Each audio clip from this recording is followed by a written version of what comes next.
Hello and welcome back to the From My Prospective podcast, where I, Jackson McCarty, tell you all the names you need to know in the college football and NFL landscapes that could be changing the football landscape in the very near future. So, not too long ago, we got to talk about college football realignment and the winners and losers of that process and what it means to college football and stuff like that. And if you can remember that episode, then you might remember one of my more notable losers being a collection of conferences that just didn't move around. They didn't make a whole lot of changes. The primary conferences were the Pac-12 and the Big Ten. But now things have changed. We can officially say that USC and UCLA will be moving to the Big Ten in 2024, and I don't think that will be the conclusion of what the Big Ten does. Obviously, the Sun Belt, or the Pac-12 rather, will remain a loser because they are losing two of their bigger cash cows to the Big Ten. But college football as a whole, I don't see this anarchist freak out. It's ruining the game, yada yada. You're still going to have the same rivals. You're still going to have the same general core principles that college football was founded on, a lot of that being regional. Part of that is going away, yeah. But when you look at it, this is really only going to be good for the game. USC moving and maybe playing Michigan and Ohio State and Michigan State and Penn State and all these schools, at the end of the day, it is good business. Now, granted, I don't know that Lincoln Riley is in love with it. We know he just moved away from Oklahoma, pretty in line with whenever they transferred over to the SEC. Now, he's going to the Big Ten, and while I don't think the Big Ten as it sits right now is as good as the SEC, I think when you add USC and give it a couple more years, they could be pretty comparable. The really interesting inclusion here is, for one, UCLA, but for two, we've heard rumblings that I believe it was Utah and Oregon were kind of the front runners in the Pac-12 of what's left to join, but everybody is waiting for the other foot to drop, and the other foot is just so happens to be called Notre Dame. So we know that they are an independent as of now. We can't say that for certainty for very much longer, and they've never really shown too much interest in jumping around and changing where they play their football. Of course, they join with the ACC for a year or two there, but it's not like some big ordeal. They're just playing an ACC or a ton of ACC opponents. When you boil it down, Notre Dame is a cash cow. There's no denying it because they are among the largest programs as far as fandom and people that just love that school in the country, in college football. I think as of right now, you would probably have to do some form of big three between Bama, Ohio State rather, and Notre Dame. I figure Notre Dame is probably second on that list. It's very interchangeable is the point I'm getting at, not to drone on about it for too long. So we don't know what the Big Ten will continue to do, but you have to assume that that's not the only thing they're going to do.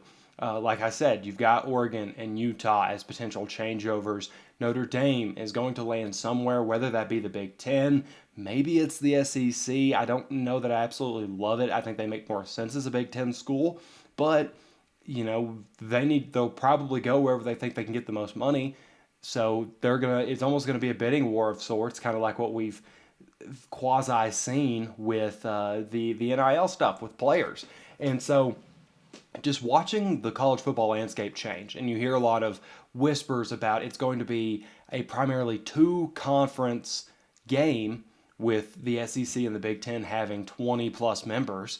And at the end of the day, that is good for football. You're getting closer to not having to worry about the committee to decide who the best four teams are because they're all playing each other. They've got similar strengths of schedule, and now all of a sudden you can pick two teams from each of those conferences and do it that way, or you can do however many it needs to evolve to, whether it goes to an 8-team playoff and you're doing 4 from each, or 3 from each and 2 wild cards. Or I'm not here to design the playoff layout, nor am I trying to prophesize what is going to happen to college football through this, but I do think it's a really interesting thing moving forward.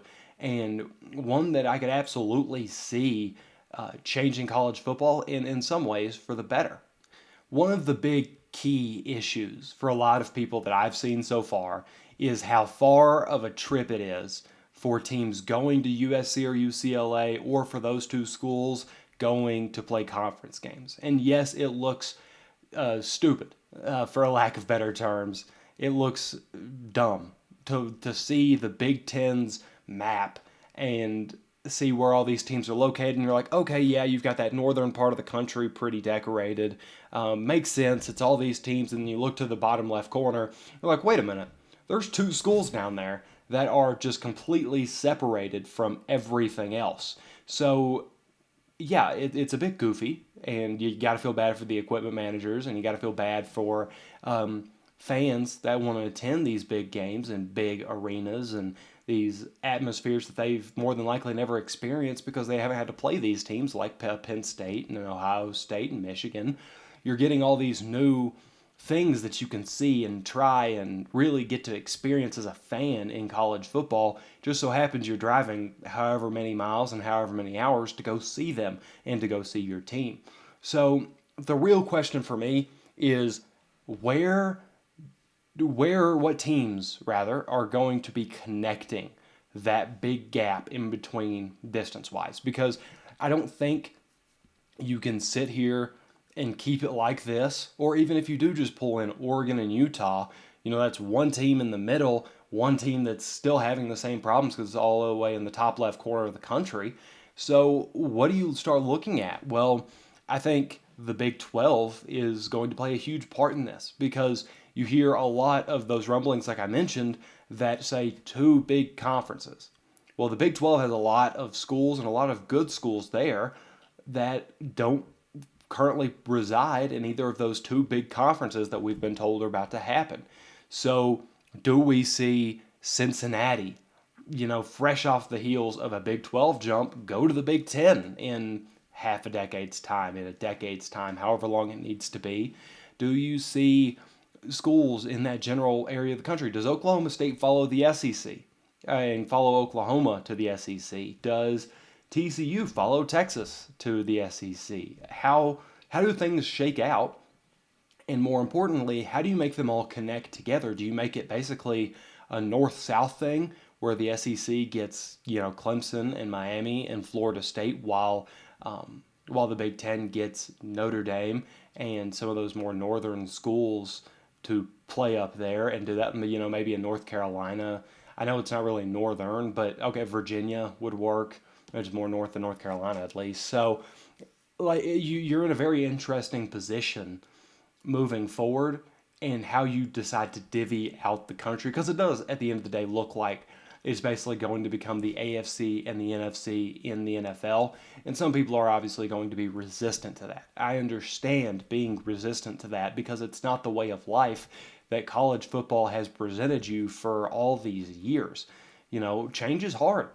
I would imagine a lot of people were struggling with the changes before we thought that there were going to be these two major conferences, when it was just Oklahoma and Texas moving over, and then you got Cincinnati, UCF, BYU plugging in the Big 12.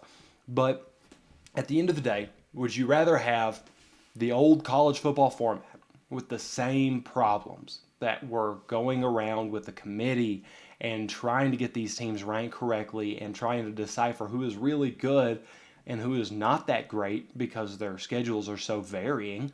Or would you like to have, something that has a little bit more structure to it, and maybe you do the pod system like we've talked about with the SEC before, where everybody thought that it would be, X amount of teams in this pod, X amount of teams in this pod, X amount of teams in this pod, and those are the ones you play all the time. It just so happens that sometimes you sprinkle in these really big games and you rotate through that pack. I think that that's ultimately where we're going, and so that it basically creates conferences within a conference, and you start to see more of that division-like setup that you do with the NFL.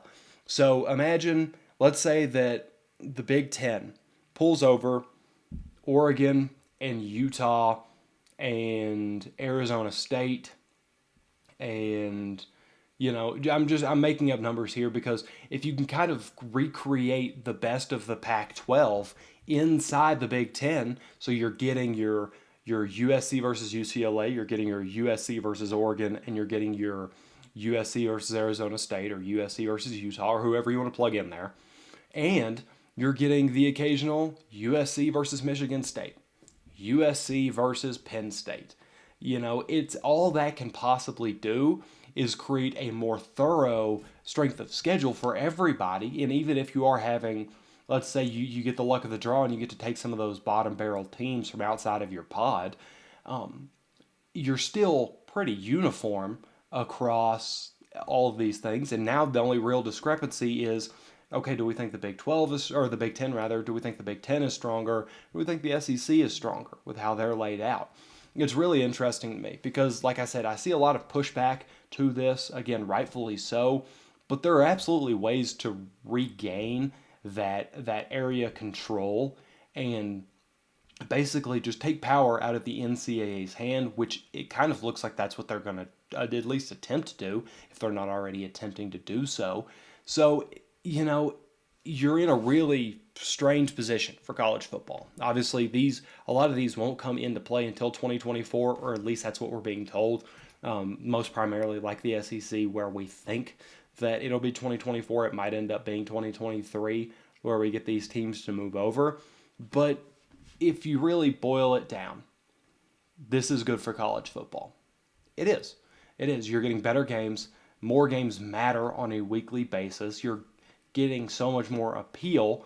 You're capturing all these fan bases that for a long time, USC and UCLA are kind of off on this island of really strong fandoms and really powerful teams that they have to deal with this strength of schedule stuff. Notre Dame, another great example of that. And then you get to bring them all together, and there's no longer like oh hey, we're gonna put Notre Dame in the playoffs and Alabama's going to crush them by 50 because we were under this impression that they're great. You're going to know if they're great. You're going to have to know that they're great because they are going to play good teams on a weekly basis. There's no more of this, well, we'll pick and choose who we want and we'll play this schedule that is given to us because our conference is weaker and it'll make us look great. But at the end of the day, it really doesn't matter because we're getting destroyed in these bowl games. And you always have to circle back to the whole iron sharpens iron thing. If you want these schools to be good and you want them to have a level playing field, you got to play them all against each other. And not only does that open up, again, the schedule stuff, but then you start looking at recruiting. Is there really an advantage for one or the other if they're playing each other? Let's say, let's just go back to the same two teams I've been using. Let's say USC and Notre Dame, or let's go UCLA and Michigan State. Let's use those two. Let's say that they finish with the exact same record in the newly revamped Big Ten. They went up against each other, very close game, and one or the other lost. I don't particularly care who for this example, but now the only real upside is how where you're located for one, which would obviously be a plus to UCLA. Travel time, which is a plus for Michigan State because they're right in the thick of it. And then you're getting into the NIL stuff and who has the more promising coach and how the roster is constructed and what holes you're looking at. It becomes less, okay, it's going to be easy to get on TV here, play an easy schedule, get boosted. No, because these kids are either going to have to go somewhere that is a winning program or, pick the money. And it makes it very much more cut and dry, and something that I think recruiting will need as things go on. Because if you're trying to run away from competition, you're going to have to go to one of those smaller conferences, risk the ability to be seen on TV. Really just have to make your star outside of those conference walls. So it's going to put more pressure on some of that competitive aspect that I think me, myself, and a lot of people that I've seen at least think is being lost, which is that competitive edge. You see a lot of kids transferring out, being like, you know what, I'm going to go here, the schedule's easier, the weather's nicer, I'll just get through it, get some money, play an easier schedule, boost my stock back up. That kind of takes that out. and you actually have to be competitive, and you'll be able to tell more easily who is willing to be competitive because it's not a cakewalk anymore. You've got to go to a real conference if you want real eyes on you, and I think that's good for football. I can't stress that enough, that no matter how weird the change is going to be for the first 3, 4, 5, however many years, it's going in the long run to be a smarter play for these establishments. So what do you, at the end of the day, think as far as these two teams moving forward? Who do you think is going to make the jump to the Big Ten? Do you have a personal prediction as to where Notre Dame lands in all of this? Does the SEC continue bolstering? There's a ton of stuff that could be spun off of this, and there's a ton of opinions that could be spawned from this, and I'd love to hear all of them, whether it's in my YouTube comments or it's on my Twitter. Both will be below this video. But for now, that is episode 15 of the From My Perspective podcast, and as always, I'll see you next time.